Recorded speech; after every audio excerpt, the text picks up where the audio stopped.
नमस्कार दादा. नमस्कार दादा, पेसवाले पाठीमध्ये एक प्रेक्षणीय लढत झाली, भोंगा आणि सोन्या, आणि आपल्या होता आपला चिंचोली छोटा लक्ष. काय सांगाल?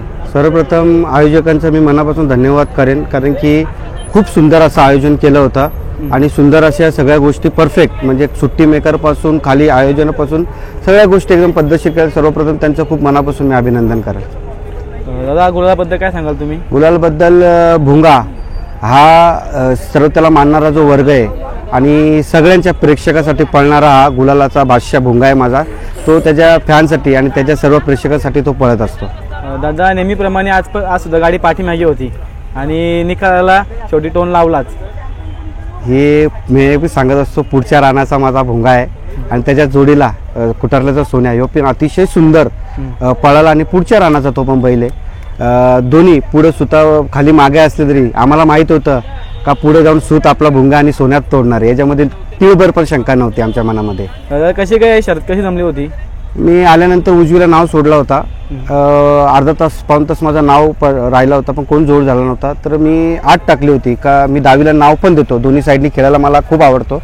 डावीला नाव सोडतो, पण मला पूर्ण रकमेवरती जोड होत असेल तर मी डावीला नाव सोडतो. तर मी तसं आत टाकल्यानंतर मला पूर्ण बक्षीवरती जोड झाला. लक्ष्या, आपला चिंचोलीचा लक्ष्या आणि सोनारपाडचा पाखऱ्या, ही अशी जोडी आम्हाला जोड झाली होती आणि सुंदर अशी गाडी पळाली, मित्रपूर्ण गाडी पळाली.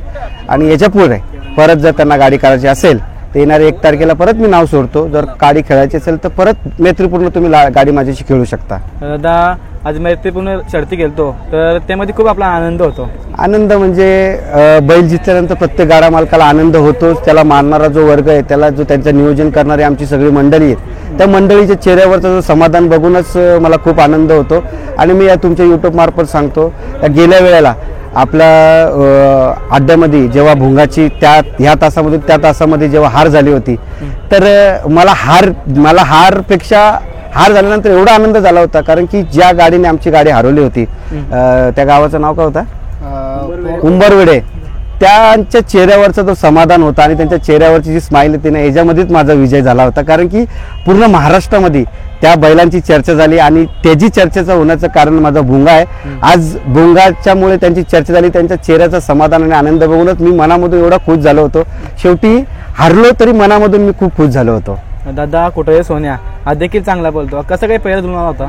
कालच आमचं नियोजन झाला होता. माझी गाडी दुसरीकडे जमली होती, पण संबंधामध्ये झाल्यामुळे मी गाडी कॅन्सल केली आणि कुटारलीचे सोन्या आमची गाडी रात्री अचानक पैरा झाला आणि पैरा झाला त्यांनी पण मनामध्ये न विचार करता लगेच पैऱ्यासाठी हा बोललं. दोघांचे मन जुळले आणि दोन्ही रस्त्यात आम्हाला माहीत होतं दोन्ही रस्त्यात गाडी पळणार, म्हणून मी दोन्ही रस्त्यात नाव सोडलं होतं आणि जोड झाला आणि आमच्या भोंगानी आणि सोन्यानी विजय प्राप्त केला. दादा, सकाळी आलो होते, संध्याकाळी घरी जाता तर गुलाल आपल्या अंगावरती पडलाच, त्याबद्दल सांगा ना.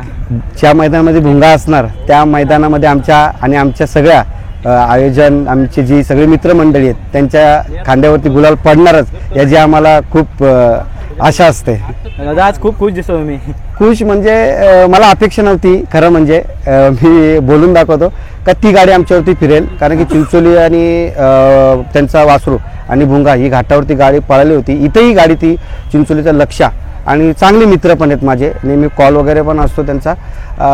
ती गाडी पळेल, माझ्यावरती फिरवतील अशी अपेक्षा नव्हती, पण शेवटी बैलगाडी क्षेत्र आहे, कोण कोणालाही पैरा करून कोणी कुठूनही येतो. दादा, धन्यवाद.